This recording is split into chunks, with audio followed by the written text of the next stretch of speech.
प्रणतक्लेशनाशाय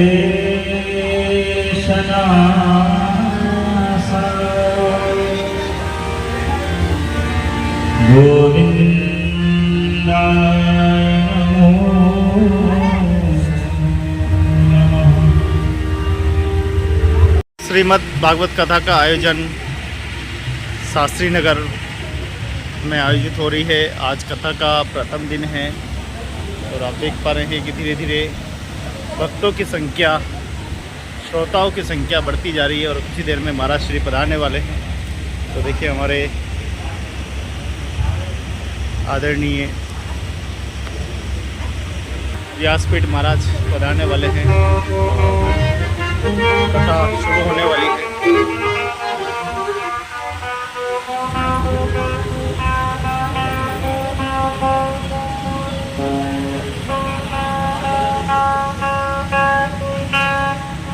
पंडाल, कथा पंडाल पूरा सज गया है और जय श्री राम।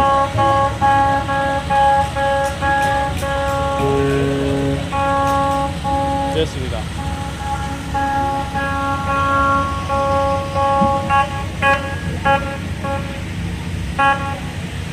तो व्यासपीठ आदरणीय गुरुदेव पधार चुके हैं।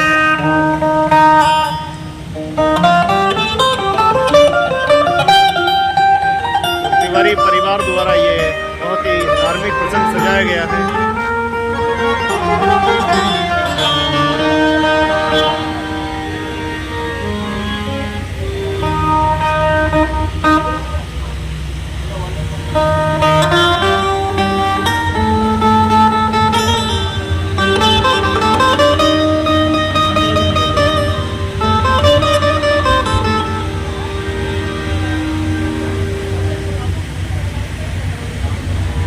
मनोजवं मारुततुल्यवेगं जितेन्द्रियं बुद्धिमतां वरिष्ठं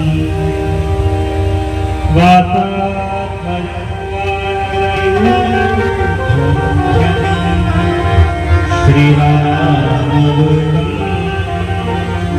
शरणं प्रपद्ये।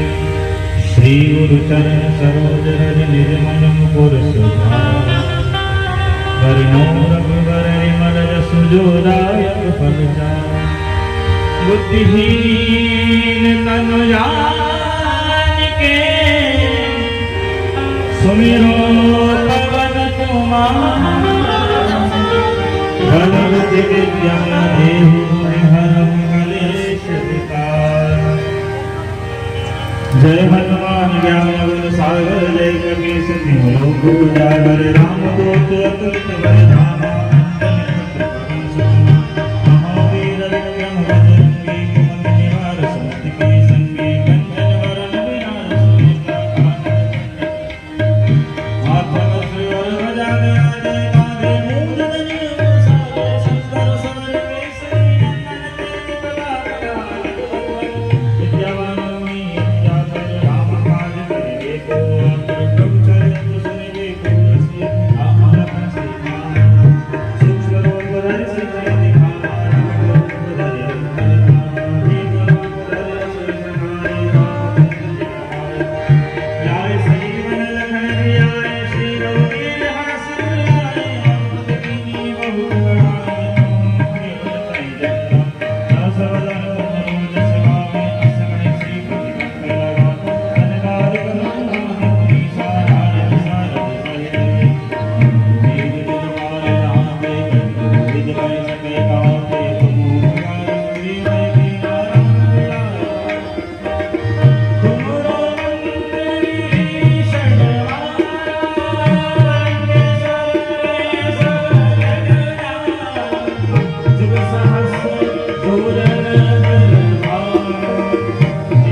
श्री राम लखन सीता सहित हृदय बसो सुरभूप। जय हनुमान साईं कृपा करो महाराज। कुलदीप रंगवली की सियावर रामचंद्र की।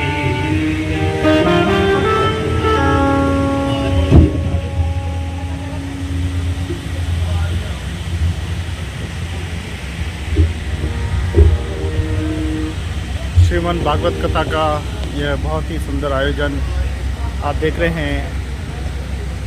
शास्त्री नगर से देख रहे हैं सीधा दृश्य आमेट की धरती से, जहां पर व्यासपीठ महाराज मंचासी आतिथ्य हो चुके हैं। आज पहला दिन कथा का।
रहे हैं देवगढ़ से सीधा दृश्य, जहां तिवारी परिवार द्वारा, पुण्याती परिवार द्वारा भव्य भागवत कथा का आयोजन हो रहा है।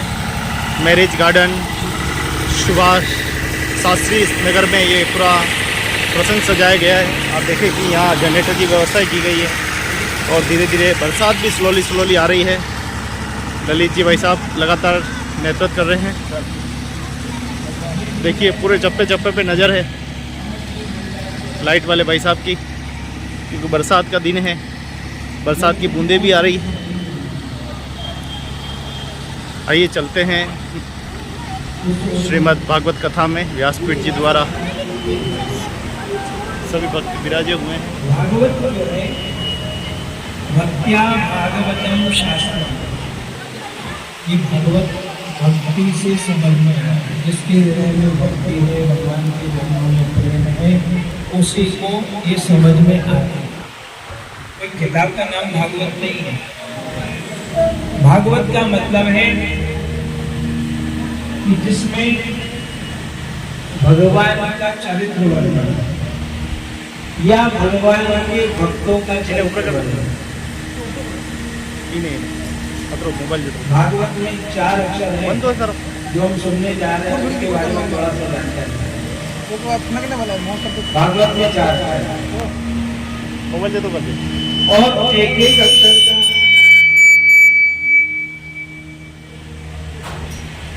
एक अक्षर का अलग अलग महत्व होता है। भारती सर्वेषु लोकेषु इति भागवत, जिसका प्रकाश सभी लोगों में, केवल पृथ्वी लोक में है ये भागवत पढ़ी जाती या सुनी जाती है, ऐसा नहीं। ब्रह्म लोक में भी भागवत ब्रह्मा जी महाराज सुनाते हैं। शिव लोक में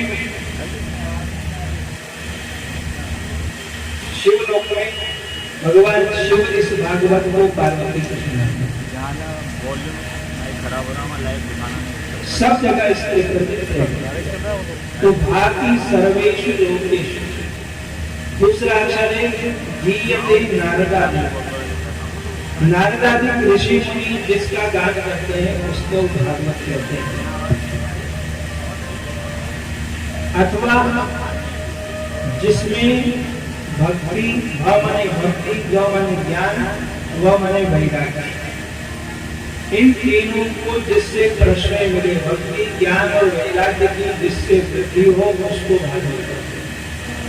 वस्तु विस्तार से वास्तव, जिसमें भक्ति, ज्ञान और वैराग्य का विस्तार पूर्वक वर्णन है, उसको भागवत कहते हैं। और जो इसके चरण में आता है वो उसको तारने वाला। भागवत को कल्प वृक्ष कहा है। क्या कहा है? कल्प वृक्ष। कल्प वृक्ष के नीचे जाकर के जो बैठता है और मन में जो संकल्प रखता है, जो सोचता है, वो पूरा हो जाता है। भागवत जो कल्प वृक्ष, उसकी छाया में जो बैठता है और जो कुछ सोचता है वो पूरा होता है। इसके अच्छी बात सोचना, सत्संकल्प लेना, क्योंकि वो पूरा होने वाला है। इसलिए ये भागवत रूपी कल्प वृक्ष की छाया में बैठ करके भगवान की प्राप्ति का मन में विचार करना,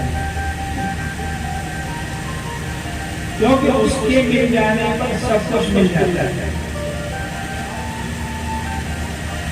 एक को पाया तो सब पाया, और सब जगह हाथ मारा तो भैया कुछ भी नहीं मिला। इसलिए एक केवल इस भागवत को पकड़ के रखना, इस कल्प वृक्ष की छाया है, उस परमात्मा को प्राप्त करने का उद्देश्य है। भगवान मिले सब,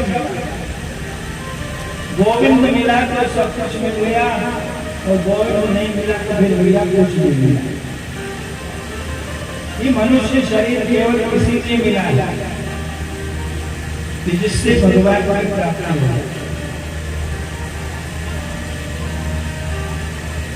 संसार के विषय या संसार के पदार्थ को सभी को प्राप्त होते हैं। संसार में जो सुख सुविधाएं हैं या संसार में जो भी चीजें हैं ना, वो सब अपने आप आती हैं। भागवत को एक बात बताई,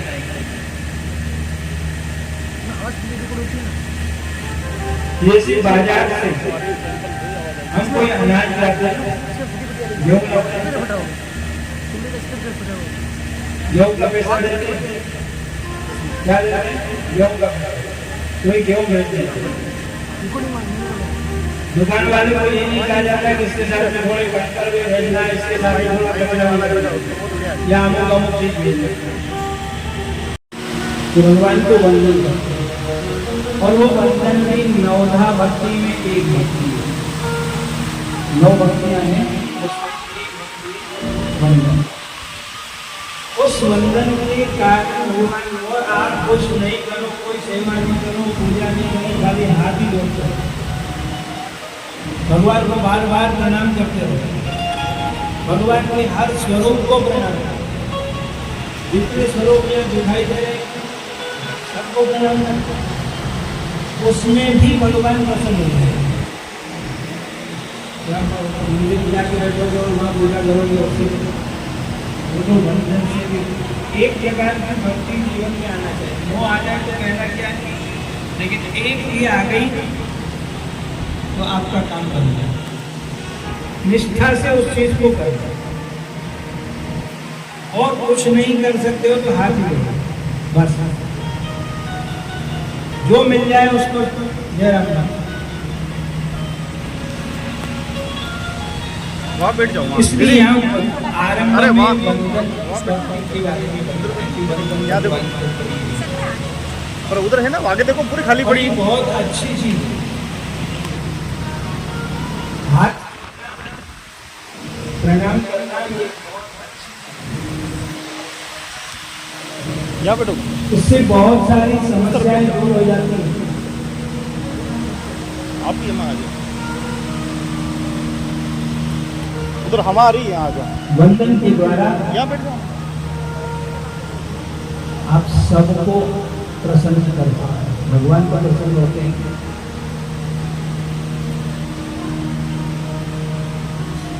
जिसने जीवन में वंदन करने की आदत छोड़ दी, प्रणाम करने की आदत नहीं चाहिए।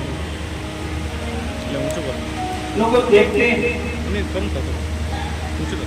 प्रणाम भी बराबर से नहीं करते, कोई एक हाथ से प्रणाम करता है, एक हाथ से 2 कोई लेफ्ट हैंड से,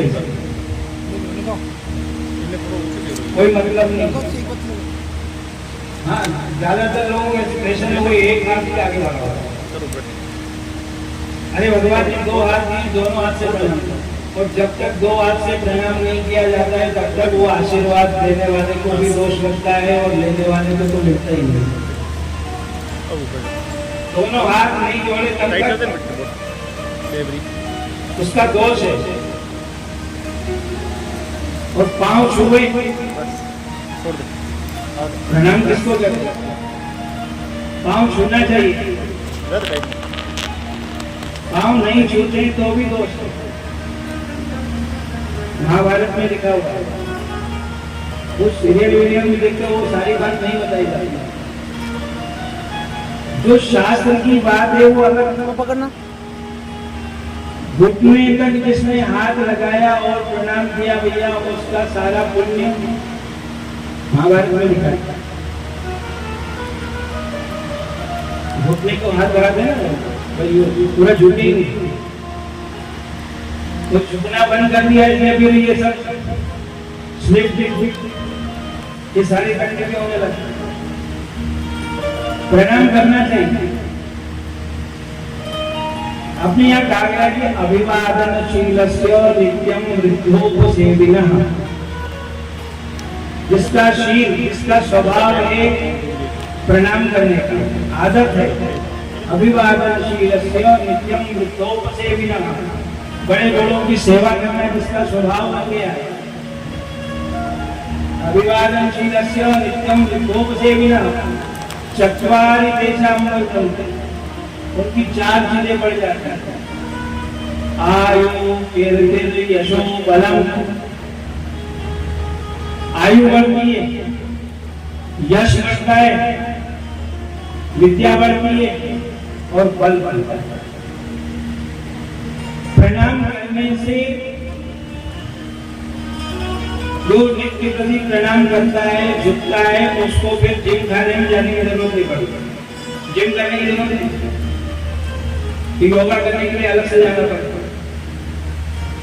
सब काम घर में ही हो जाता है। सुबह शाम भी अपने घर में 2-4 बड़े बूढ़े लोगों को प्रणाम करें तो सब एक्सरसाइज हो जाती है, कुछ अलग से करने की आवश्यकता नहीं। और जिसको प्रणाम करते वो लोग अरे वाह बेटा वही, उसको झुकने ही नहीं देते। कोई प्रणाम करने आता है अरे हो गया बेटा, पहले से मना कर देते। जब कोई प्रणाम करता है तो प्रणाम करने वाले को पूरा झुकने देना चाहिए, उसको बीच में रोकना नहीं। उसके माथे पे हाथ फिराना चाहिए, उसकी पीठ पर हाथ फिराना चाहिए।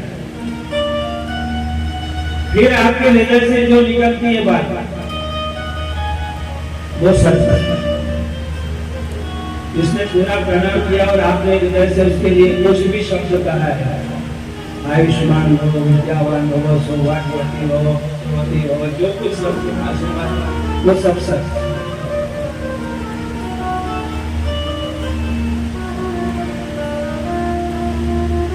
तो गाय भैंस भी दूध देती है ना, तो उसका मालिक उसकी पीठ पर हाथ फिराता है तो उसका दूध बढ़ जाता है।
नाम लेने के लिए, भगवान की कथा सुनने के लिए वो सब लोग नैमिषारण्य में इकट्ठे हुए।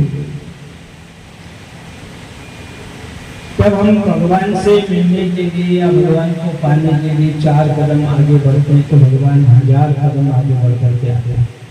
हम भगवान को पाने के लिए 2 हाथ आगे बढ़ाते हैं तो भगवान 1000 हाथ आगे बढ़ाते हैं। ये सोमनाथ ऋषि वहां पर इकट्ठे हुए भगवान को पाने के लिए, इसलिए उनको संयोग से सूत्री का दर्शन हो गया। सूत्री विभाग है, सूत्री व्यास जी के शिष्य हैं, वेद व्यास महाराज। उनसे उन्होंने बहुत सारे शास्त्रों को पढ़ा सुना है, उसका ज्ञान है। तो वो आगे उन्होंने उनका सम्मान किया, उनको ऊंचे आसन पर बिठाया और उनसे प्रार्थना की कि महाराज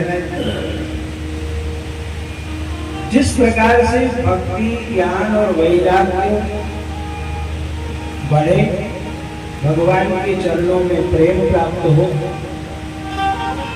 और भगवत प्राप्ति का हमारा लक्ष्य पूरा हो जाए, उसके लिए आप कोई साधन करें।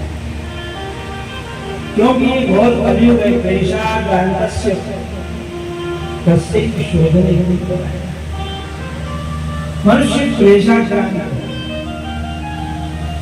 दुख के इस संसार सागर है, लेकिन दुख का सागर, इसमें दुख ज्यादा है, सुख कम है, दुख ज्यादा है। और जिनको सुख समझते हैं वो सुख नहीं है, वो सुख के बदले में दुख है। वो कैसे है? वो एक शुगर कोट एक दवाई होती है, ऊपर से मीठा मीठा लगाया जाता है, बस थोड़ी देर के बाद में वो मिठाई खत्म होती है तो कड़वी लगती है। वैसे ही संसार के सारे सुख सुख थोड़ी देर अच्छी लगती है, बाद में फिर कड़वी हो जाती है।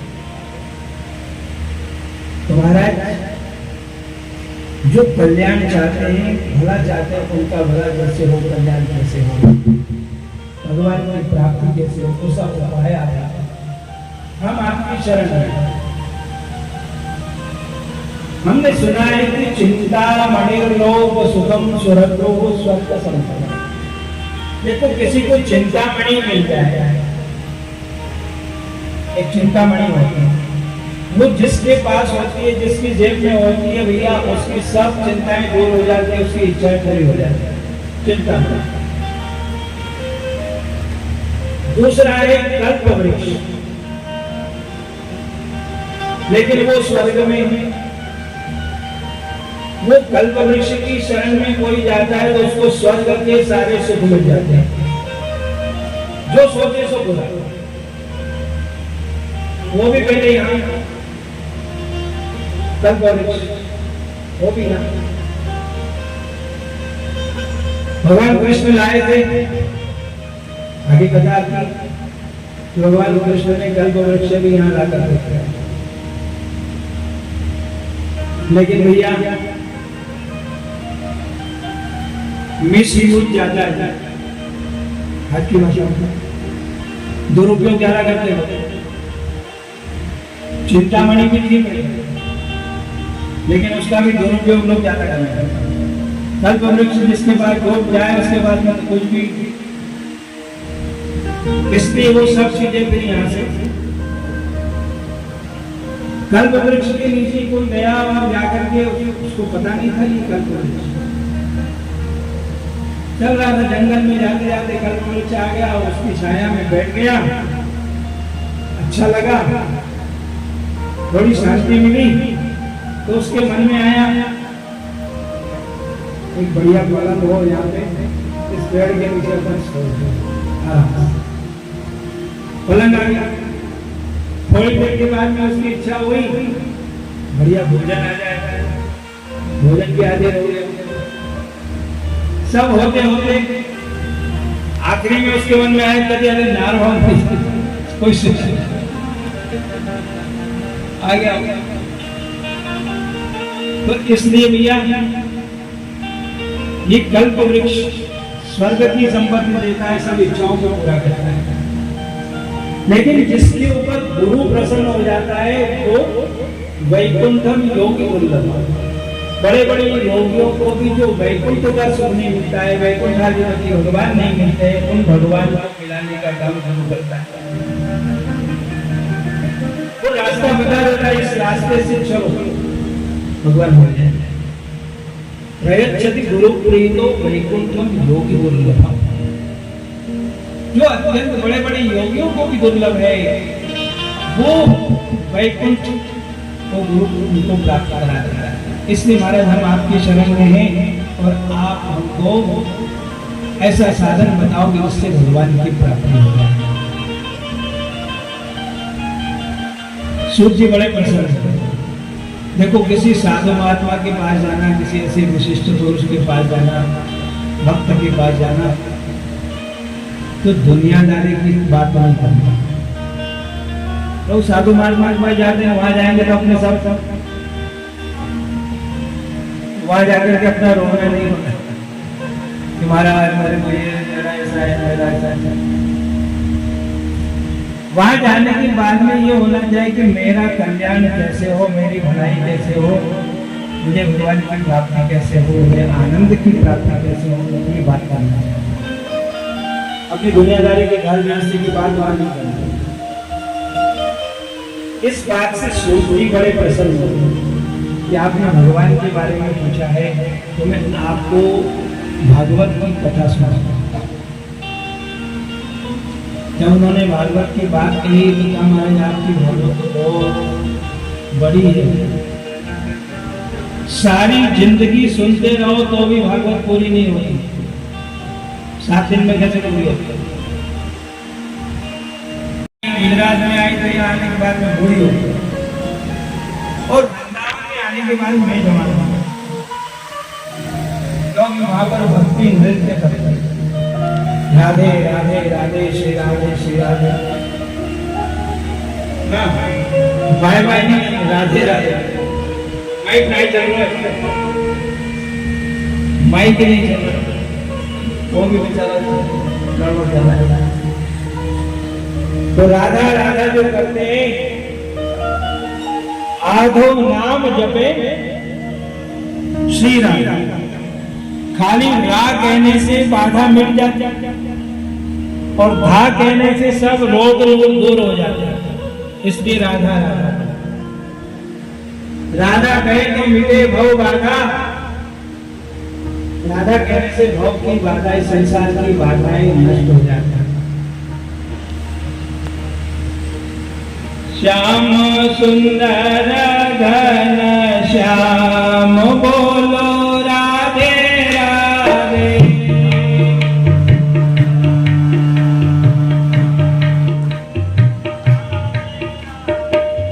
श्याम सुंदर घन श्याम बोलो राधे राधे,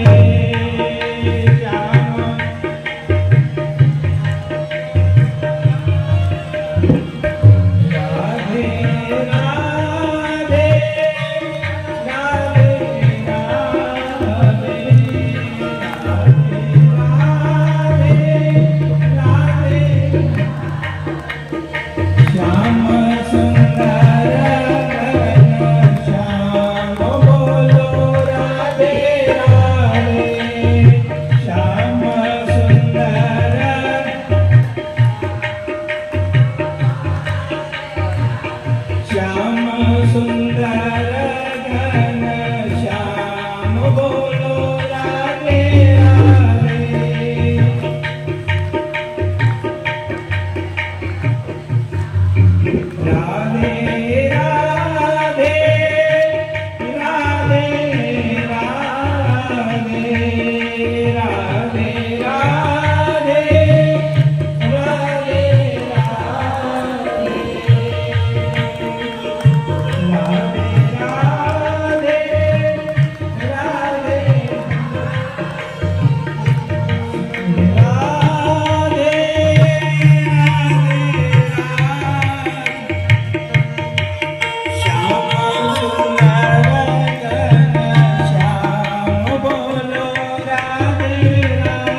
भगवान नाम का संकीर्तन हमेशा लोग करते रहते हैं, राधे राधे करते रहते हैं। तो नारद जी ने भक्ति से उसका परिचय जाना, नारद मेरा नाम भक्ति है और ये मेरे बेटे हैं ज्ञान और वैराग्य। इनको कोई चाहता नहीं, भक्ति को सब चाहते हैं लेकिन ज्ञान वैराग्य को कोई चाहता नहीं। लेकिन भैया भक्ति होगी तभी ज्ञान और वैराग्य आएगा। भक्ति के बच्चों का नाम है ज्ञान वैराग्य। ज्ञान पूर्वक भक्ति करना, समझदारी से भक्ति करना, और वैराग्य की भी अपेक्षा है। जब तक विराग नहीं होगा, घर से राग छोड़ोगे नहीं तब तक विराग नहीं होगा। वैराग्य हुआ ना तब घर छोड़ के आए। तो उस बच्चे के उसने संस्कार किए। माँ ने बोला मैं जो कहूंगी वही नाम रखना। मेरा नाम कुंडली है, उसका नाम का पहला अक्षर भू से शुरू होगा। शास्त्र क्या कहता है कि अपने जो बड़े लोग रहते हैं, पिता दादा परदादा वगैरह, उनके नाम में से कोई अक्षर लेना चाहिए, उसका नाम है। उसने धुंधकारी नाम रखवाया। 3 महीने के बाद में गाय को भी बच्चा हो गया। अब तो महात्मा का प्रसाद था तो बेकार नहीं जाता है। उस गाय को भी एक लड़का हुआ, केवल उसके कान गाय वो करता। समय बीतता गया, दोनों बच्चे बड़े हुए। लोग उस बच्चे को देखने आ गए। ओहो, आत्मदेव ब्राह्मण का वो भाग्य हो गया। पहले एक बच्चा भी नहीं था, वही तो एक साथ 2 बच्चे, गाय को भी बच्चा। गोकर्ण महान ज्ञानी और धुंधकारी महान। संगत बिगड़ गई। बच्चे को बिगाड़ने में और सुधारने में माँ की भूमिका है। बच्चा गलत कर रहा है तो उसको गलत रास्ते से बचाना है। पहली गुरु माँ है। माँ अच्छे संस्कार दे सकती है। स्कूल में या 2-2.5 साल के बच्चे को डाल देते तो अपनी झंझट छुड़ाने के लिए छोटे छोटे बच्चे को उसको वहां छोड़ते, कुछ भी नहीं जानता है। लेकिन भैया उसको संस्कार तो माँ ने उसने गलत कार्य किया तो भी उसका साथ दिया। धीरे धीरे वो जाकर के चोरी करना, जुआ करना, जो नहीं करना चाहिए सब करता। पिता की सारी संपत्ति उसने नष्ट कर दी। खान पान बिगड़ गया, संगत का असर हुआ। एक दिन ऐसा आया कि उसने अपनी माँ को जाकर के कहा कि पैसे कहाँ रखे, निकाल सारे बेटा निकलना था तो मैंने दे दिया। पिता जी पहले कभी कुछ भी नहीं मेरे पास। रात तक निकाल के रखना, नहीं तो अनिष्टी लगतया नचे।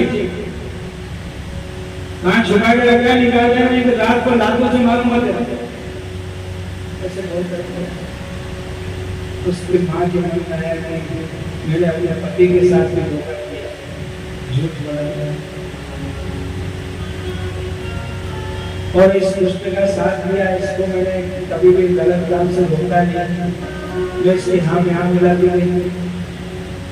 इसकी लाते खाने से तो अच्छा है कि मैं घर के पीछे कुआं था, उस कुएं में जाके जल समझ गया। कुएं में वो ब्राह्मण को ज्यादा करके मंदिर में ही रहता, घर में आते ही रह जाता। घर खाली हो गया। धीरे धीरे ब्राह्मण ने गोकर्ण के पास जाकर के पूछा, क्या करना, मुझे क्या करना है? छोटे की बात में मानना नहीं, छोटे बच्चे की बात में मानना।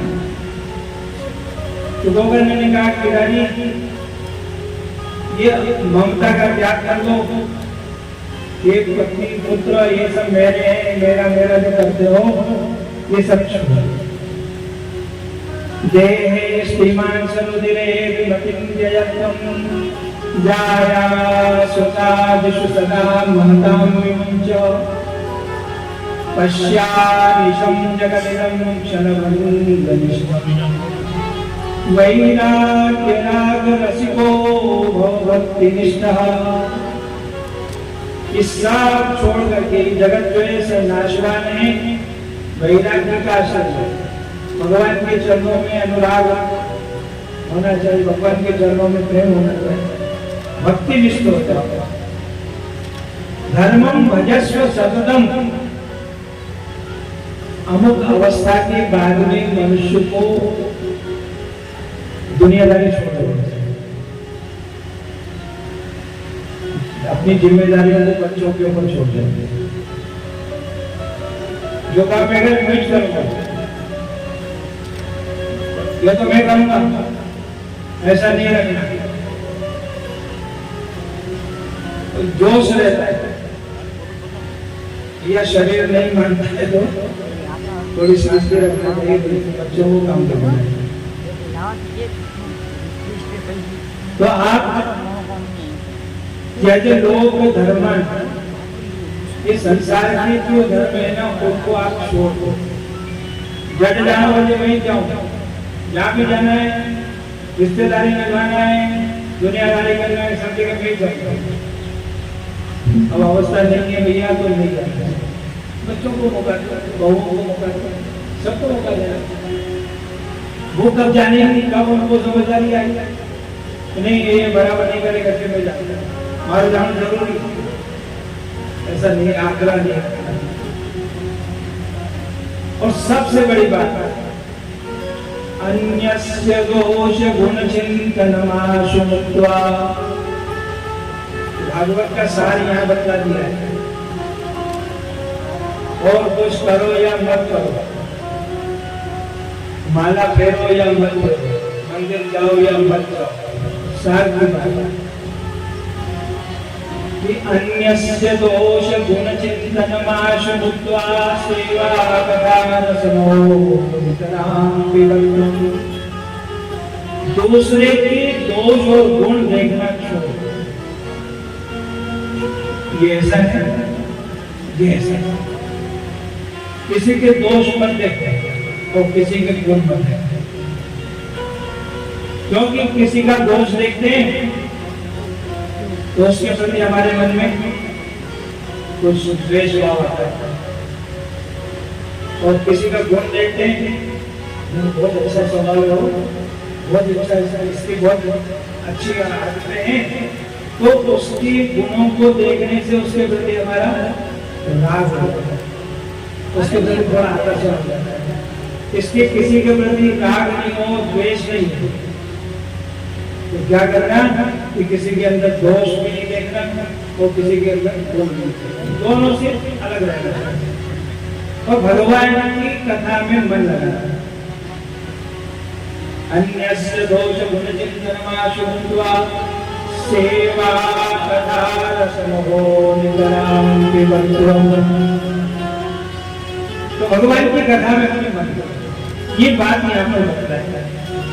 महाराज ब्राह्मण घर छोड़ करके चला गया, उसको वैराग्य हो गया, घर छोड़। भागवत में दशम स्कंद का, इसमें कृष्ण चरित्र है, भगवान कृष्ण की लीला है, उसका चिंतन करते हुए, उसका पठन करते हुए कुछ ब्राह्मण ने भगवान को प्राप्त किया। अब मां चली गई, पिताजी चले गए, घर खाली हो गया, धुंधलाई का मजा हो गया, कोई नहीं अब कहने वाला, किसी का डर नहीं।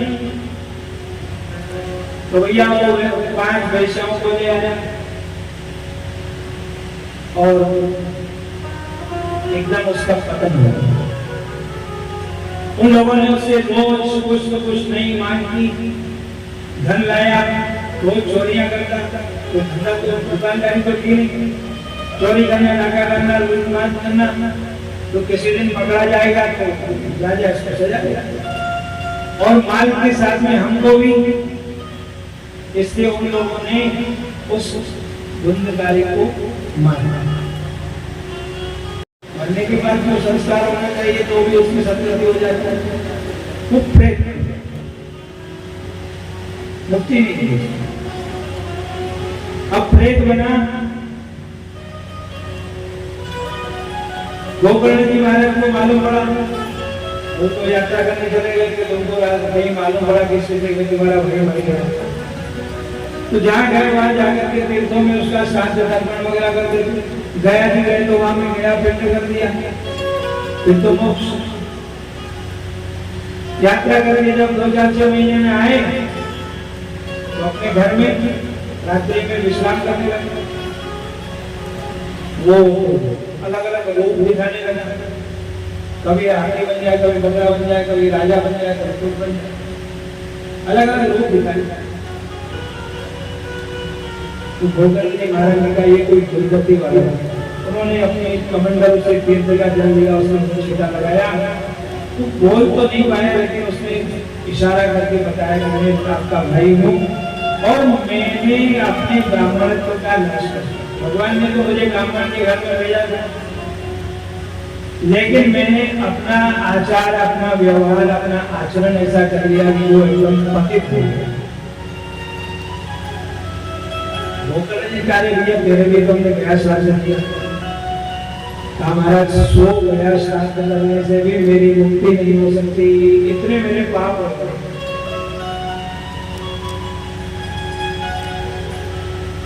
जो नहीं खाना चाहिए वो खाने लग गया था मैं, जो नहीं पीना चाहिए वो पीने लग गया, मेरा सब कुछ जीवन सारा चरित्र बिगड़ गया, उसके कारण मेरे इतने पाप हो गए। तो उनका भैया इस समय तुम जाओ, फिर तुम्हारे लिए कुछ विचारता है। दूसरे दिन सब लोग मिलने के लिए आए, विद्वान थे तो विद्वान से सब लोग मिलने आते थे, अच्छे लोग, पढ़े लिखे लोग आए, सबसे उन्होंने सलाह की। महाराज आप हमसे पूछ रहे हैं, आप तो भगवान सूर्य नारायण से पूछ सकते हो, आप गायत्री के उपासक हो, तो गायत्री का उपासक है तो गायत्री सूर्य की शक्ति का नाम है। गायत्री अग्निमुखी है, गायत्री अग्नि है, उस अग्नि को सुरक्षित रखना पड़ता है, उसके नियम से उसका जप होता है। हर कोई जप करने लग जाए, हर कहीं जप करने लग जाए, हर परिस्थिति में जप करने लग जाए, ऐसा नहीं करता है। हर चीज के लिए कुछ नियम होता है। अग्नि को कहाँ रखना, कैसे रखना, किस तरीके से उसका उपयोग करना, तो वो हमारे को हमारे घर का सब काम करती है। हमको सब प्रकार खाना पका करके रहती है, हमारी शक्ति का वर्धन करती है, और वही यदि असुरक्षित होती है तो विनाश भी करती है। वो समय का ब्राह्मण संध्या करता है। ब्राह्मण को जिसको संध्या करने का अधिकार है उसको संध्या करना चाहिए। जनेऊ पहनी है, जनेऊ वही है तो जनेऊ तब तक रहती है, उसका पावर तभी रहता है जब संध्या करता है। खाली नाम के ब्राह्मण होने से नहीं करता। संध्या हीनो अशुचिर नित्यम, जो संध्या नहीं करता है ब्राह्मण होकर के भी वो भैया हमेशा अपवित्र रहता है। जनेऊ होना चाहिए, शिखा होनी चाहिए। ये एरियल है, ज्योति जो होती है ना वो एरियल है, उसके बिना, क्योंकि ब्रह्म से जो संबंध स्थापित करना है, गायत्री मंत्र की उपासना करनी है तो ब्रह्म से संबंध, उससे उसका जो संबंध रहता है वो शिखा और सूत्र दोनों से रहता है, उसके बिना काम नहीं होता है। इसलिए संध्या करना आवश्यक है, संध्या करना ही चाहिए। उसके बिना आप कितने ही पूजा पाठ करो, कितना ही गायत्री जप करोगे, लोगों को पूछते तो बोलते महाराज अभी संध्या तो नहीं कर पाते हैं, लेकिन गायत्री की माला जप जरूर करते हैं, हनुमान चालीसा पढ़ते हैं, सुंदरकांड पढ़ते हैं, दुनिया भर का पाठ करते हैं, वो सब जीरो है। संध्या एक अंक है, किसी अंक के पीछे शून्य लगेगा तो उसका महत्व बढ़ जाएगा। आगे कोई अंक ही नहीं और 0 0 लगाते जाएगा, कुछ नहीं होगा। इसलिए 2-5 मिनट की संध्या है, संध्या कोई बहुत बड़ा पहाड़ थोड़ी है। 5 मिनट की संध्या है, 5 मिनट में कहीं भी आप क्या कर सकते हो। 5 मिनट स्नान करने के बाद संध्या करना चाहिए, आचमन प्राणायाम करना है, सूर्य को अर्घ्य देना है, फिर आप 10 गायत्री मंत्र जपोगे तो भी वो बहुत बड़ी बात हो जाएगी। बैटरी चार्ज हो जाती है, जैसे इसके सब चार्जिंग करने पड़ते हैं ना, सारे मोबाइल सब चीज घड़ी भी जाती है, तो हमारे को अपने आप की इस आत्मिक बल को बढ़ाने के लिए संध्या आवश्यक होती है, तो संध्या भी करना चाहिए, उसके बिना काम चलता है। तो ब्राह्मण संध्या करता था और गायत्री का जप करता था, तो उसने एक क्षण के लिए भगवान सूर्य नारायण के भक्त और उनसे पूछा तुम्हारे मेरे भाई की मृत्यु कैसे हो गई? तो भगवान ने वहां से बताया श्रीमद्भागवतम मुक्ति सप्ताहे वाचनम कुरु। ऐसा नहीं खाली भगवान सूर्य ने उसके कान में बोल दिया, स्पष्ट वाणी में कहा और वहां जितने लोग थे सबने उसको सुना, सबने सुना। फिर गौतम जी महाराज ने उस भागवत के आयोजन से धुंधकारी का मोक्ष हुआ। उपवास लगाया हुआ है,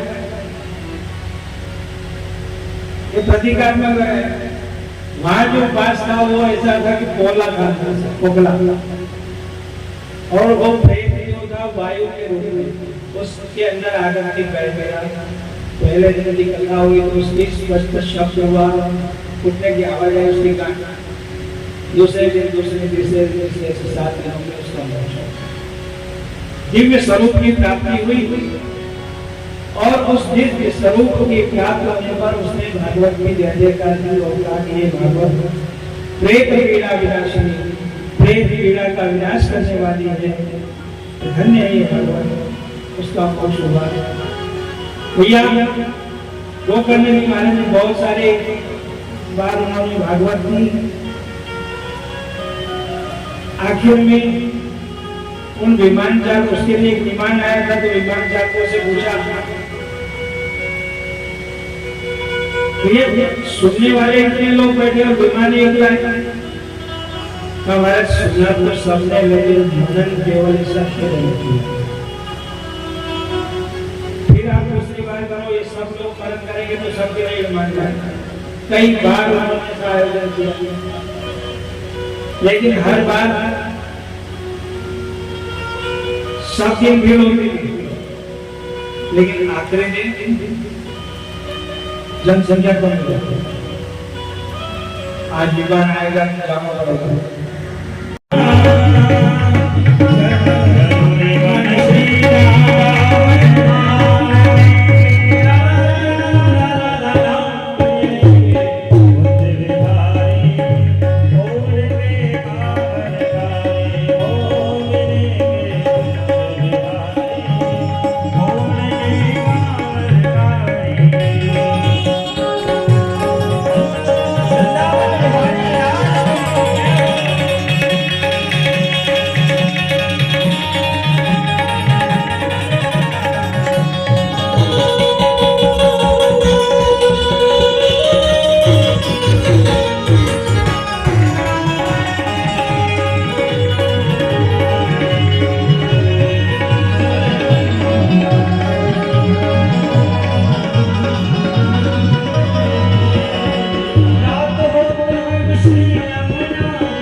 जीवन सफल बनाएंगे, मेरे पूरन हो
नारायण नारायण करते हुए वीणा बजाते हरि हरि गाते नारद जी महाराज आए। व्यास जी महाराज ने उनका स्वागत है, उनको आसन दिया, पात्र उनको गिरा। बातचीत होते होते नारद जी का महाराज सब ठीक है? महाराज ठीक क्या है? मेरा मन बड़ा आसान है, मेरा मन बड़ा आसान है। व्यास जी महाराज को नारद जी कहते हैं, महाराज आपको क्या बात है, आप तो साक्षात भगवान के अवतार हैं। व्यास जी ने कहा, भाई देखो, अपनी गलती स्वयं को नहीं दिखती, उसकी गलती खुद को नहीं दिखती और सामने वाले को दिखती। मैंने 17 पुराण बनाए हैं, वेदों का विभाजन किया, महाभारत की गीता है, ब्रह्मसूत्र है, ये सब कुछ करने के बाद भी मन बड़ा अच्छा है। का मतलब कोई गलती तो आपसे हो नहीं सकती, नहीं कुछ बात है। देखो, आंख दुनिया की गलती देखती है, आंख जो है वो सबकी गलतियां देखती है,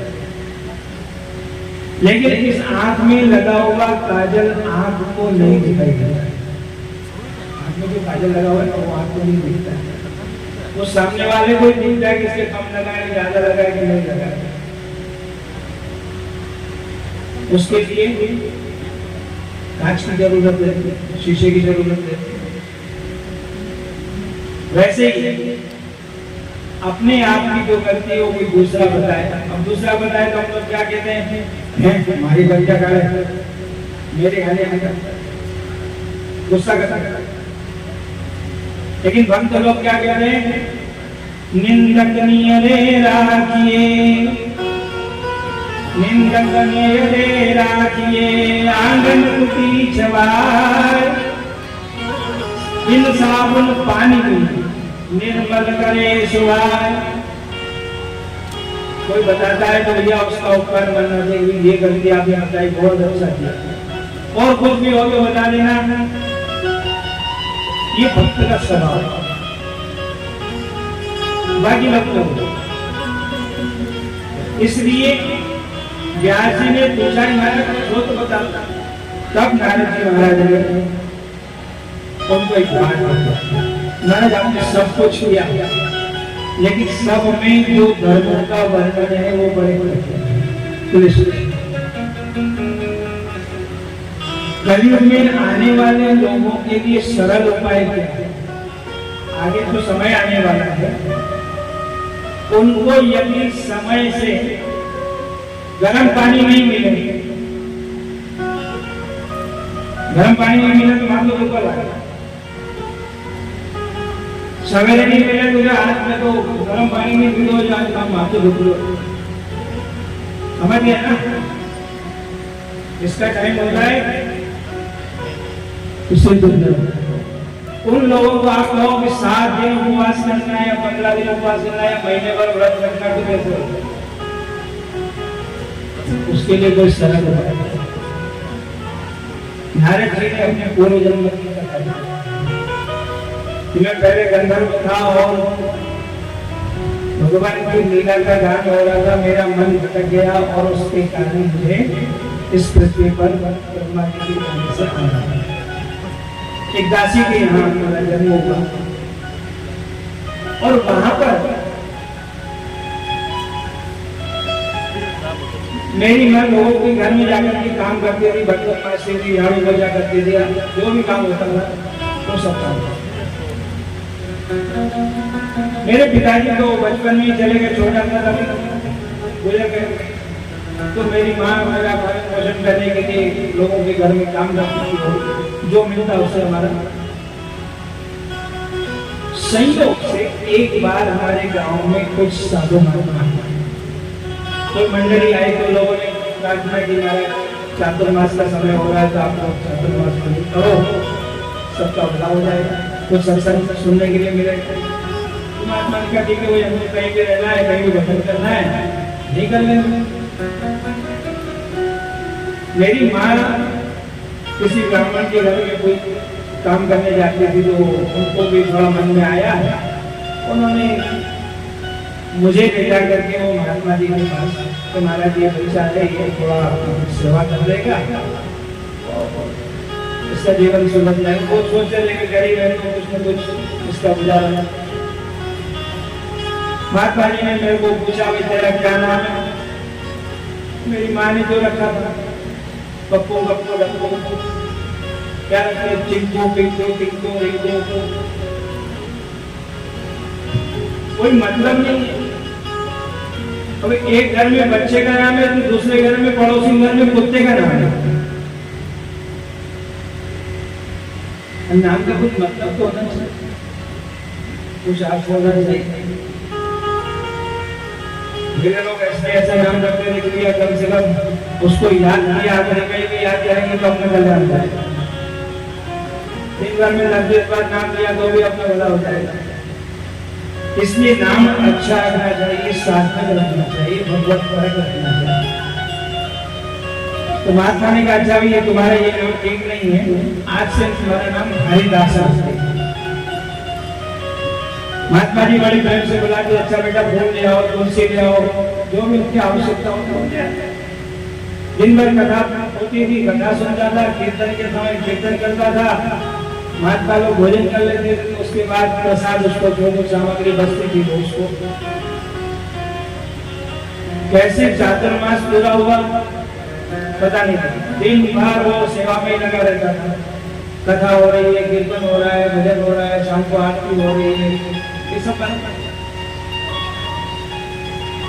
आखिर में महात्मा जाने लगे। महात्मा को क्या वो उनका व्यवहार ऐसा होता है कि सबको ऐसा लगता है हमारे प्रेम से बहुत प्रेम करते हैं, लेकिन जो सच्चे महात्मा होते हैं वो किसी से कोई प्रेम नहीं करते। खाली लोगों को ऐसा लगता है कि हमारे कोई बड़ा प्रेम है, महाराज का बड़ी कृपा है।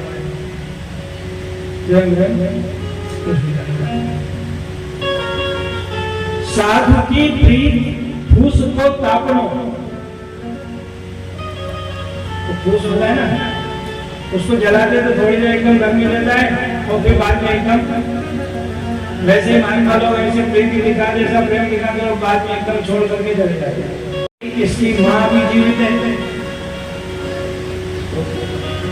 उस हरिदास को समझाया बेटा जब तक तुम्हारी माँ जीवित है तब तक तुमको उसकी सेवा करना है, उसके द्वारा तुम मिला सकते।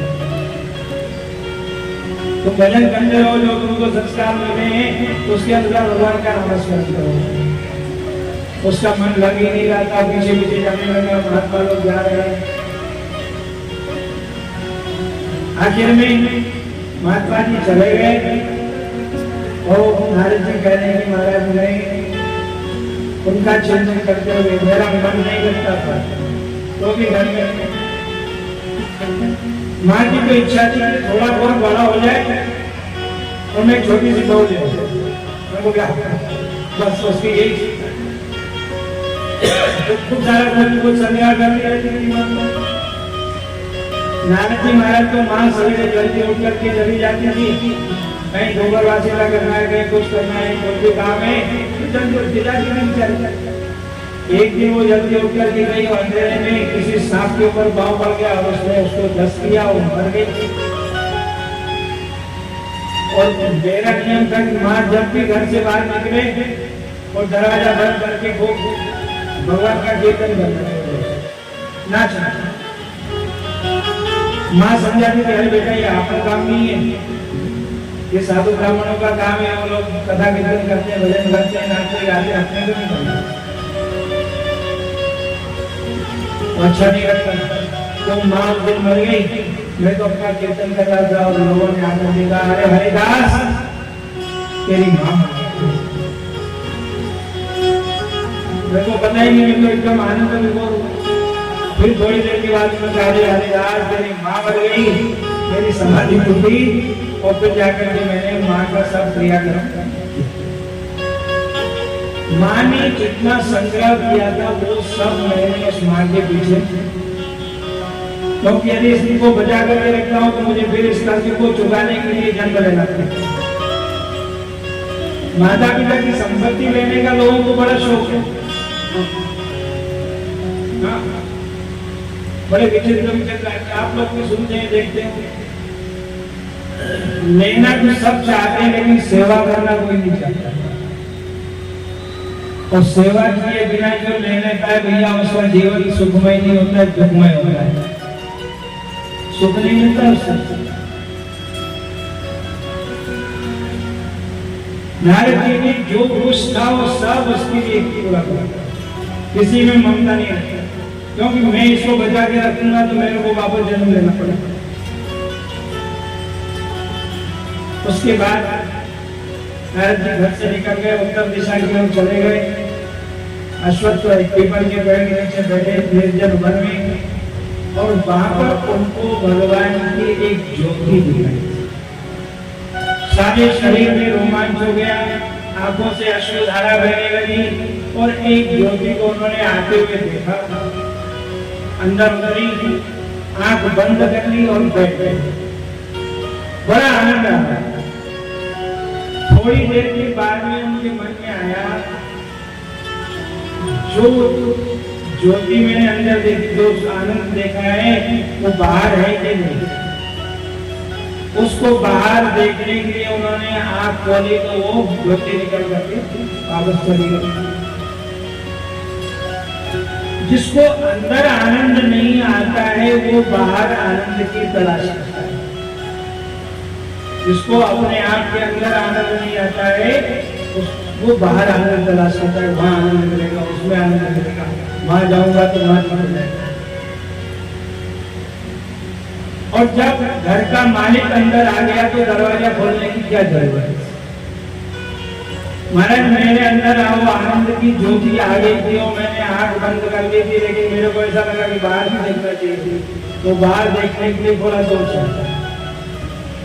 फिर मैंने बड़ी कोशिश की, बड़ा प्रयत्न किया कि एक बार फिर मुझे दिख जाए। मैंने बड़ी प्रार्थना की, एक बार मुझे आप दिख जाओ, अब की बार मैं सावधान। वो आकाशवाणी हुई और उसने बताया कि इस जन्म में तुम्हारा इतना ही अधिकार है।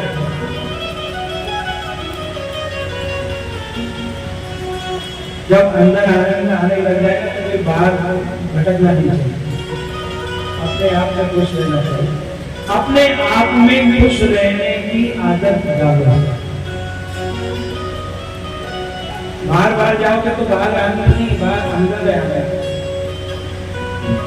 नारद जी ने अपने जीवन का एक चरित्र बताया कि मैंने ध्यान किया, अपने शरीर का त्याग किया, उसके बाद फिर मैं ब्रह्मा जी की गोद से पैदा हुआ, प्रकट हुआ और भगवान नाम का कीर्तन करने से राधा रानी प्रसन्न हो गई और उन राधा रानी ने मुझे ये वीणा दी है।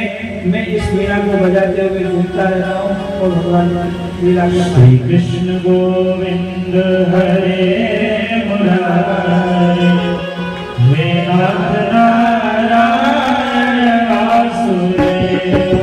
श्री कृष्ण गोविंद गोविंद हरे मुरारी नाथ नारायण वासुदेव।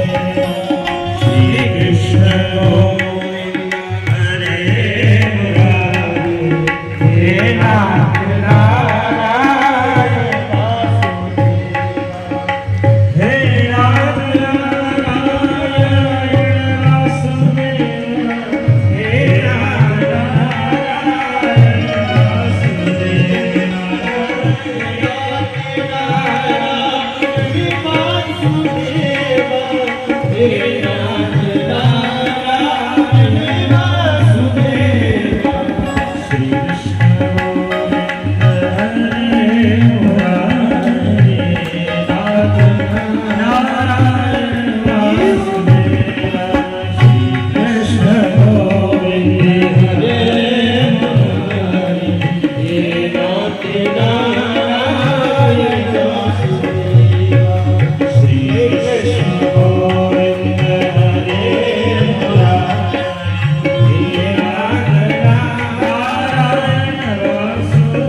भगवान नाम का संकीर्तन करते हुए नारद जी महाराज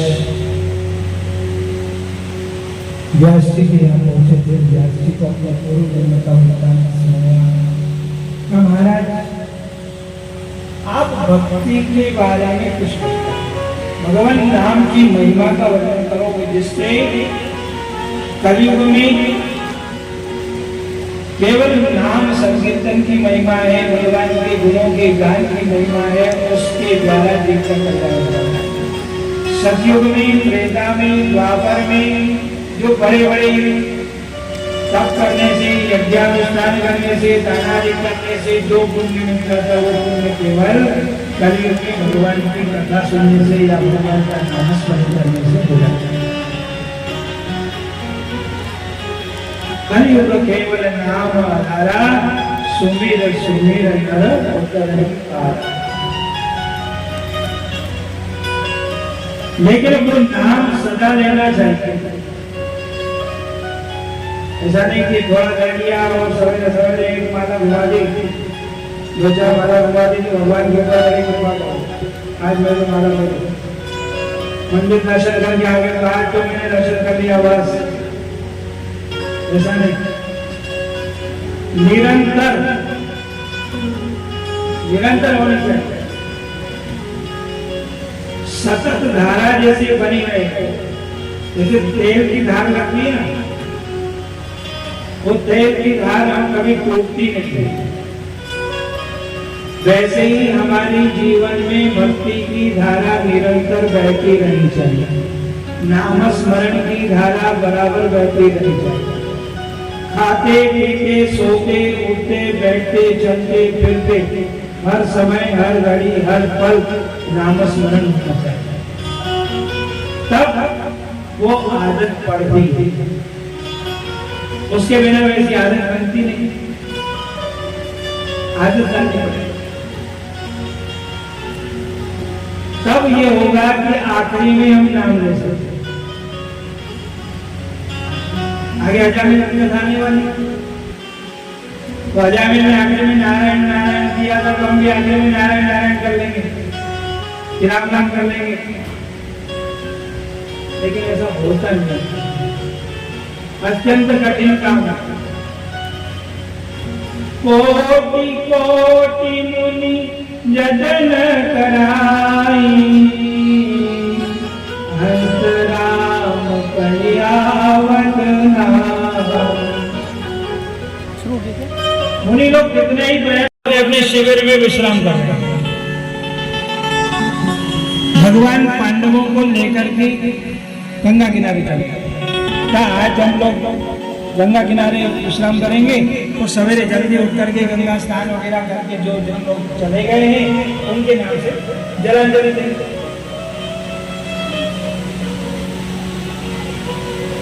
उन पांडवों की द्रौपदी से 5 एक से एक और 5 बच्चों, उन 5 बच्चों ने कहा कि माँ आज हम पिताजी के बिस्तर में सो जाए।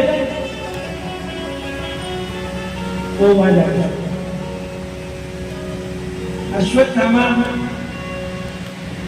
वहां शिविर में आया तो की कोई पहरा नहीं था, लेकिन जब वो आया तो बड़े अपशकुन हो रहे, उल्लू बोल रहे, सियार बोल रहे, गधों के उसकी आवाज आ रही। वो शिविर में प्रविष्ट हुआ और उसने उन सोते हुए 5 बच्चों के सिर काटा, 5 के सिर लेकर चला गया। केवल घर पड़ गए, रात के अंधेरे में ये सब काम हुआ। वहां ले जाकर के उसने दुर्योधन को काफी एक नहीं जो पांडवों को मार करके आ गया हूं। दुर्योधन को विश्वास नहीं,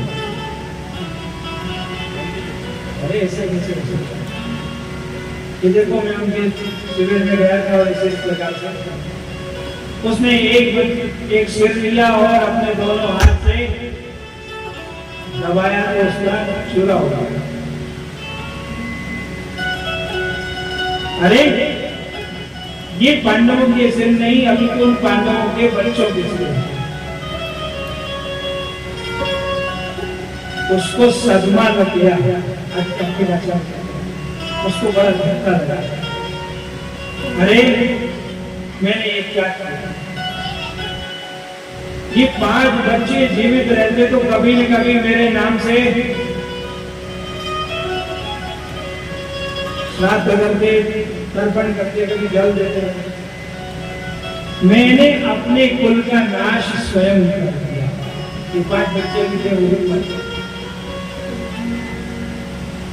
और उसके कारण दुख के कारण कोई अच्छा आदमी होता है तो मरते मरते भी अच्छा काम करके जाता है, और दुष्ट होता है तो मरते मरते भी ऐसा करता है पीछे वाले सब दुखी हो जाए।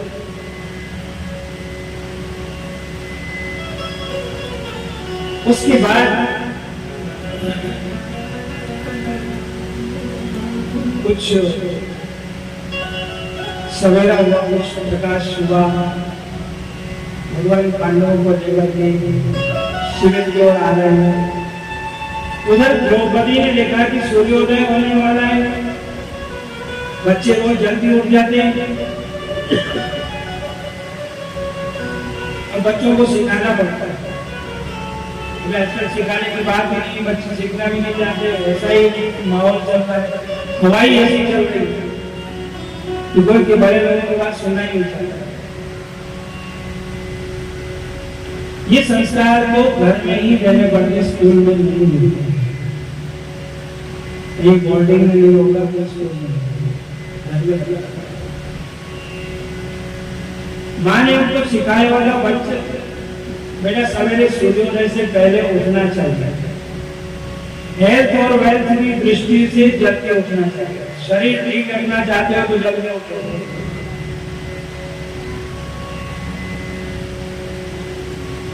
गीता की बात मानना चाहिए, भगवान ने बहुत सारी बातें बताई, 700 श्लोक है, उसमें से एक भी श्लोक अपनी जिंदगी में उतार लिया तो कल्याण करेगा। आज सब कुछ विपरीत चल रहा है, युक्ताहार विहारस्य युक्तचेष्टस्य कर्मसु युक्तस्वप्नावबोधस्य योगो भवति बुद्धः। आप यदि ढंग से चलो, युक्त आहार योग्य आहार करोगे तो वो आहार करना यानी वो खाना पीना भी आपका योग बन जाएगा। अलग से योगा करने की जरूरत नहीं। युक्त आहार आपके लिए क्या योग्य है और क्या अयोग्य है, इस बात का विचार करो कि मुझे क्या खाना चाहिए और क्या नहीं खाना चाहिए, कितना खाना चाहिए कितना नहीं खाना चाहिए, कब खाना चाहिए कब नहीं खाना चाहिए, जब मिले तब खाने लग जाए, जो मिले तो खाए, जहां मिले वहां खाए, ठीक नहीं। युक्त आहार भगवान कह रहे हैं, युक्त आहार होना चाहिए, युक्त विहार होना चाहिए, अपना व्यवहार योग्य रखो। अब जब खाने का टाइम होता है तो लोग सोते रहते हैं, सोने का टाइम होता है तो खाते रहते हैं। निशाचर लोग रात में खाते हैं, अब 2 बजे तक जगते, 2 बजे तक 3 बजे तक, बड़ा विचित्र देखते हैं। जब फोन करो तब लेके आ जाते हैं लोग, तो देखते हैं चलो रात को 2 बजे कोई फोन करना तो घर लेके हाजिर हो जाता है, घर में गरम हो जाता है 3 बजे, और फिर 3 बजे खाएगा, 4 बजे सोएगा या 3 बजे सोएगा, नहीं उठेगा कर 10 बजे 11 बजे, तो सब गलत हो रहा है। सब जो गीता में भगवान ने बोला उसका उल्टा है। योग्य आहार नहीं, युक्ताहार विहारस्य, जिस काम के लिए जो समय निश्चित है उस समय में वही काम करना है। खाने के टाइम में खाओ, सोने के टाइम में सो, तब तो आपके लिए वो चीज योग बन जाएगी। युक्त स्वप्नावबोधस्य, समय से सो समय से उठो तो आपके लिए वो सोना भी योग है। और नहीं तो आप कितना ही योगा कर लो कुछ नहीं होने वाला। हाँ कितने ही पतंजलि में जाओ, बौचे में जाओ, कुछ नहीं होने वाला। जब तक भगवान की इस गीता की बात को नहीं मानोगे तब तक कुछ नहीं होने वाला। युक्त स्वप्नावबोधस्य, सो समय से उठो समय से खाओ समय से खाओ, सारा काम समय से करो, तब जीवन में सुख की प्राप्ति होगी। महाराज माता ने सिखाया था बेटा सवेरे से पहले उठना, तो बच्चे उठे नहीं। तो मन कम रात को बहुत देर तक बच्चे बात करते रहे होंगे, मैं जाके जगा देते। शिविर में पहुंची तो रक्त की धार, खून बह रहा था। वो देख करके एकदम से चिल्लाई। एक बच्चा भी किसी का मर जाता है तो उसको कितना दुख होता है। उसके तो 5 बेटे लगते हैं एक साथ, और ऐसी स्थिति में इनके सिर में क्या हालत नहीं होगी। लेकिन वो एक माँ ऐसी विचित्र है कि उसका नाम उसका वैशिष्ट्य है, उसकी विशेषता है। उसके रोने की आवाज दूर दूर तक जा रही है। भगवान को भी मालूम पड़ेगा, सब जानते फिर भी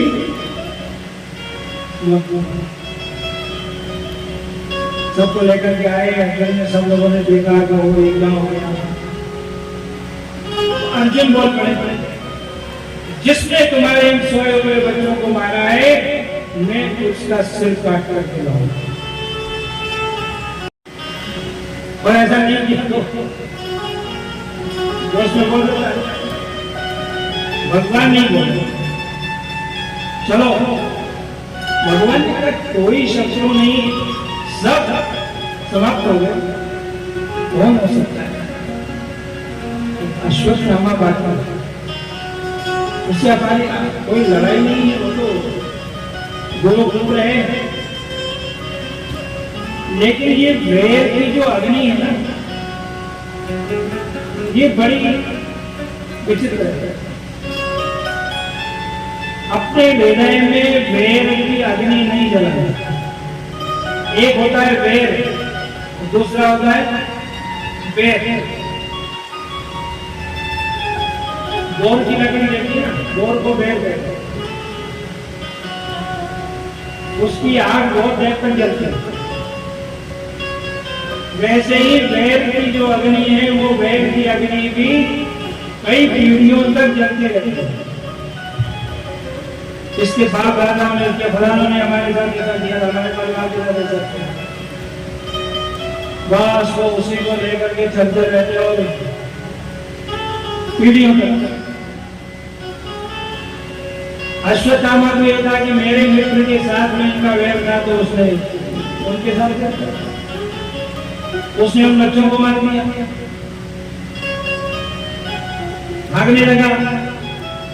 भगवान ने उसके पीछे रथ उड़ाया, उसका रथ नष्ट कर दिया, उसके अस्त्र शस्त्र नष्ट कर दिए, उसको पकड़ दिया,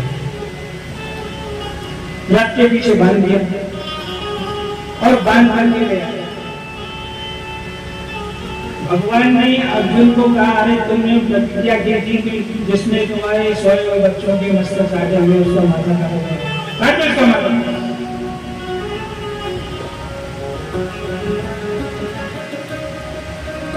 क्योंकि अपने यहाँ नीति कहते हैं, सहसा न विदधीत क्रियाम, जल्दीबाजी में कोई फैसला नहीं करना, जल्दीबाजी में कोई काम नहीं करना, सोच विचार करके ठंडे दिमाग से काम करना। मैंने प्रतिज्ञा कर दी, लेकिन इस काम को अपन सबकी सलाह से करना।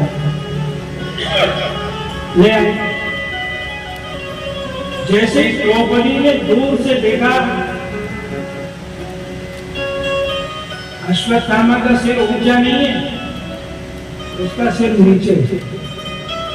अच्छा काम किया होगा तो सिर ऊंचा रहता, लेकिन ऐसा काम किया है जिसके कारण सिर नीचे। द्रौपदी कहती है, मुच्छदा मुच्छदा मेष ब्राह्मणो नितराम गुरु।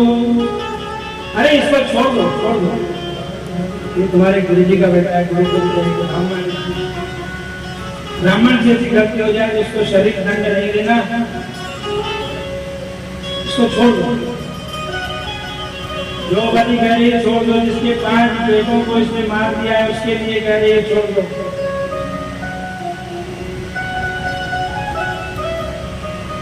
भीम कह रहा है नहीं, इसको तो मारना चाहिए, तुम नहीं मार सकते तो मैं मारता हूं। भीम आ गया। इधर द्रौपदी आ गई, द्रौपदी कह रही इसको छोड़ो, भीम कह रहा नहीं। वहां पर भगवान को अपनी 4 भुजा प्रकट करनी पड़ी। 2 से भीम को तो यार ऐसा थोड़े सा द्रौपदी को गाल में तो मिट गया। 2 हाथ से द्रौपदी को, द्रौपदी 2 हाथ से भीम। अब भगवान ने अर्जुन की तरफ देखा। अर्जुन ने कहा महाराज बात तो कहना तो बाधा का, और यदि मैं ऐसा कर देता तो मेरी क्या हालत होती। एक कह रहे मार दो, एक कह रहे छोड़ दो, ये तो तकलीफ में आ जाता। तो भगवान ने कहा भाई देखो शास्त्र का नियम है, उसके अनुसार ब्राह्मण को शरीर दंड नहीं देना। ब्रह्म बंधुर न हंतव्य आतताई वधारण। ब्राह्मण को नहीं दंड देना, मारना नहीं, लेकिन आतताई को मारना। आतताई किसको कहते हैं? श्रीधर स्वामी ने बड़ा अच्छा कथन किया।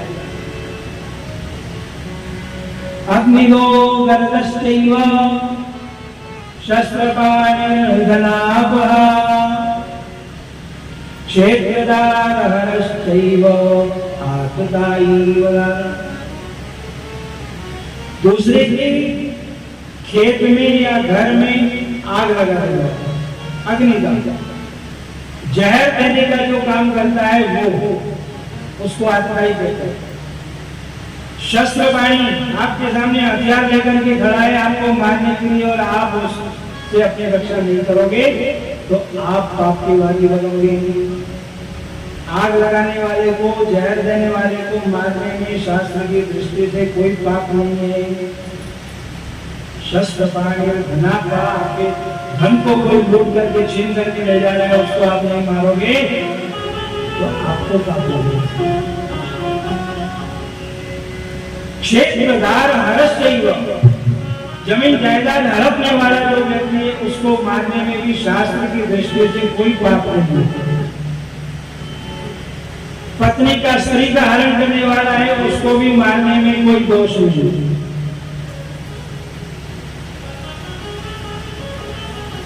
भगवान कह रहे भैया मैंने दोनों बात कही, आतताई को मारना चाहिए और ब्राह्मण को मारना चाहिए। अब तुम अपने विवेक से इसका फैसला करो कि क्या करना। ब्रह्म हत्या लग जाएगी, एक चीज दूरी कर जाओगे तो दूसरी समस्या खड़ी हो जाएगी, ब्रह्म हत्या हो जाएगी। इसलिए एक रास्ता है कि भैया ब्राह्मण का जो वध है वो इस प्रकार से होगा कि उसका जो धन है उसका धन ले लो, उसका मुंडन कर लो और उसको अपने राज्य से बांध दो। ये श्री ब्रह्म बंधो वधा, ये ब्राह्मण का वधा।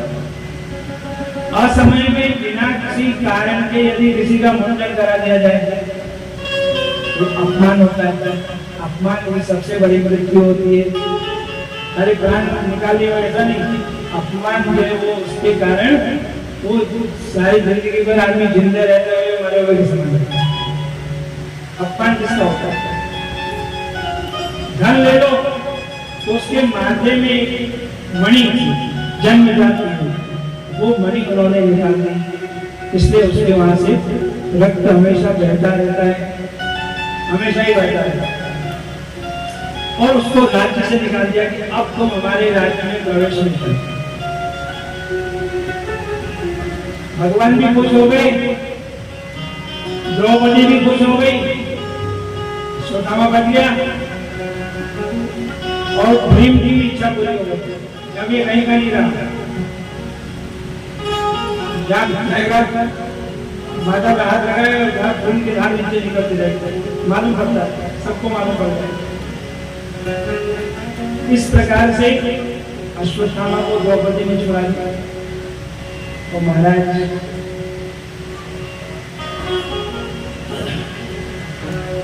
भगवान ने पांडवों को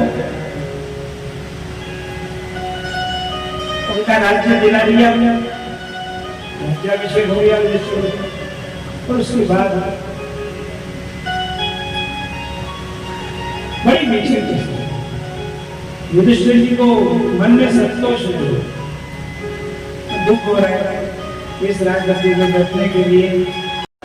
आज ये धन संपत्ति रुपया पैसा किसके लिए इकट्ठा करता है कि हमारा परिवार आएगा, परिवार के लोग आएंगे, अच्छे प्रकार से स्वागत सत्कार खिलाएंगे, हमारा परिवार खुश रहेगा, इसलिए सब इकट्ठा करता है।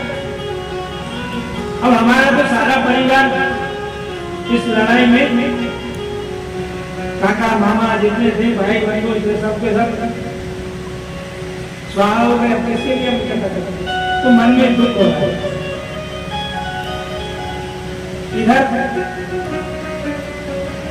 राज्य दे दिया और भगवान ने कहा भैया आपका राज्य में क्या होगा कि हमारे द्वारिका जाए, भगवान द्वारिका जाए, रथ में बैठ करके भगवान जाने लगे तो बुआ जी आगे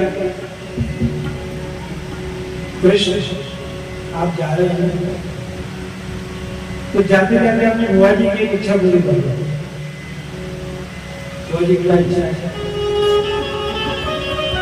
वो बोलती है विपदा संतु न शाश्वत तत्र तत्र जगत गुरु। हे भगवान, हमको पद पद पर विपत्ति आए, आपत्ति आए, तकलीफ आए, मुसीबत आए, भगवान ने कहा बुआ जी आपकी मदद तो ली गई। मैंने तो जब से सुना है आप इस घर में विवाह करके आए तब से आपके साथ में कोई सुख का दिन देखा नहीं, आपने हमेशा दुख ही दुख देखा है, और आप फिर कह रही हो कि मेरे को वापस तकलीफ मिले। शाश्वत जगत गुरु, हे जगत गुरु, हे भगवान इस कृपा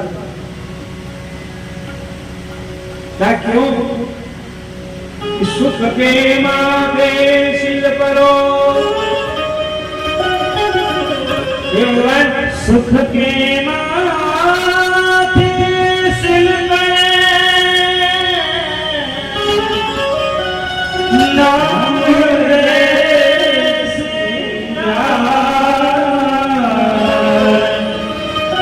भगवानी बात दुखी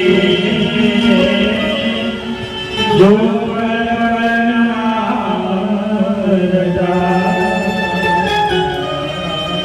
कह रही है कि भगवान जब सुख आता है तो आप हमको छोड़ करके चले जाते हो, तकलीफ आती है उस तकलीफ के समय हम आपको याद करते हैं, और जब हम आपको याद करते हैं तो आप दौड़े चले जाते हैं।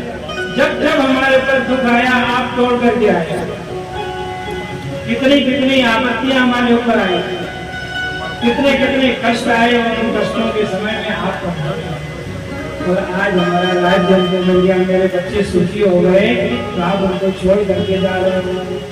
इसलिए मैं चाहती हूँ कि हमारे ऊपर तकलीफ आती रहे और हम आपको याद करते रहे, क्योंकि दुख में सुमिरन सब करे, सुख में करे तो, और सुख में करे तो दुख काहे को। हमेशा याद करते रहो, सुख में याद करोगे तो दुख नहीं आएगा, और आएगा भी तो पता नहीं लगेगा कैसे आया और कैसे चला गया, माथा दुखा और ठीक हो गया। इसलिए वो मैया कह रही है कि भगवान ऐसा आशीर्वाद देकर के जाओ, और उसकी इच्छा है कि आपकी याद हमेशा करते। अब भगवान रथ में बैठे तो महलों से उत्तर आया,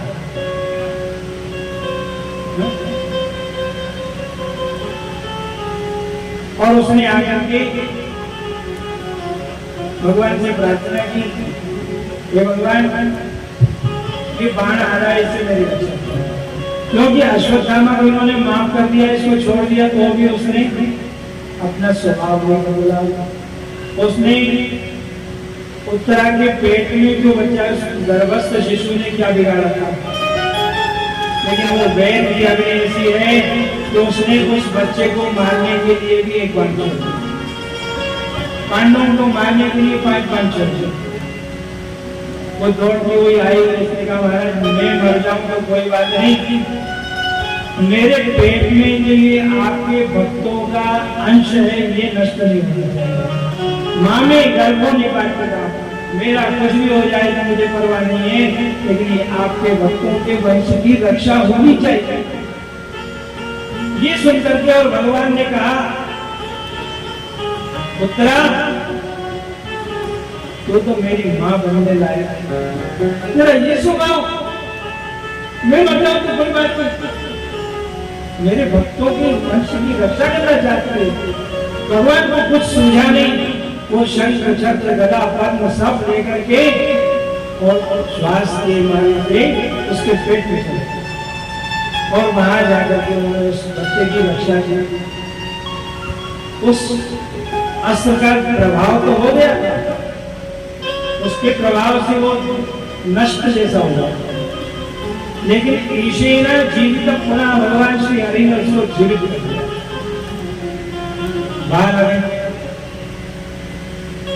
अब बाहर आने के बाद भगवान जाने लगे, पांडवों की भी उन बाणों से रक्षा की, भगवान बाहर गए। लेकिन जाते जाते कुछ समय के बाद वापस आ गए द्वारिका, घंटे 2 घंटे के बाद वापस आ गए। भगवान आए तो किसी ने ये नहीं पूछा कि वापस क्यों आ गया, आपकी गाड़ी चुप गई कि आपकी कुछ मिस हो गया, ऐसा कुछ पूछा नहीं। अच्छा हुआ एक दिन वो साथ में रहे और आनंद आएगा, थोड़ी देर और हम लोग यहाँ पर रहेंगे, साथ में रहेंगे, सब कुछ अच्छा होगा, ऐसा सोच करके किसी ने कुछ पूछा।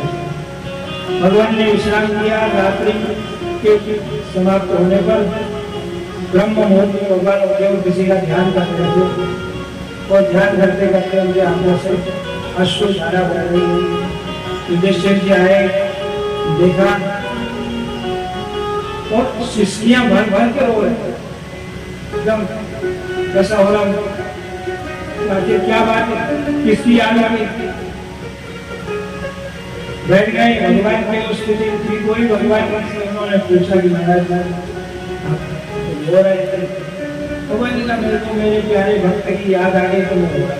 कौन भक्त है, इसका नाम बताओ। भगवान ने कहा उसका दर्शन करने हम चलेंगे, तो कल उस भक्त का दर्शन करेंगे।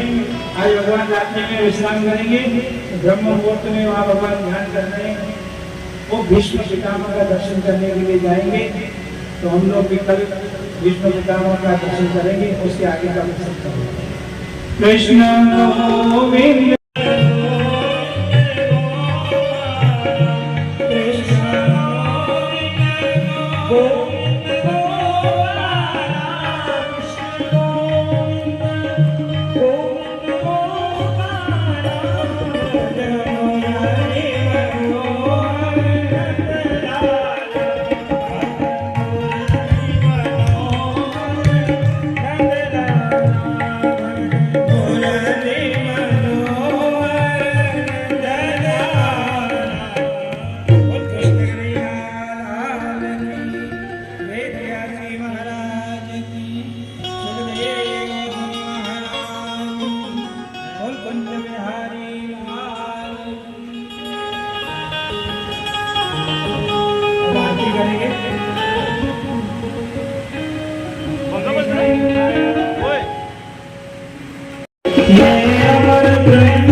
गंगाभिवन्दनं हस्ताभ्यां आत्माभिवन्दनं हस्तौ प्रक्षाल्य पुष्पाणि त्वमेव माता जगन्नाथ त्वमेव बन्धुश्च सदा त्वमेव त्वमेव विद्या त्वमेव त्वमेव सर्वं मम देव कायेन वाचा मनसेन्द्रियैर्वा बुद्ध्यात्मना करोमि यद्यत् सकलं परस्मै नारायणाय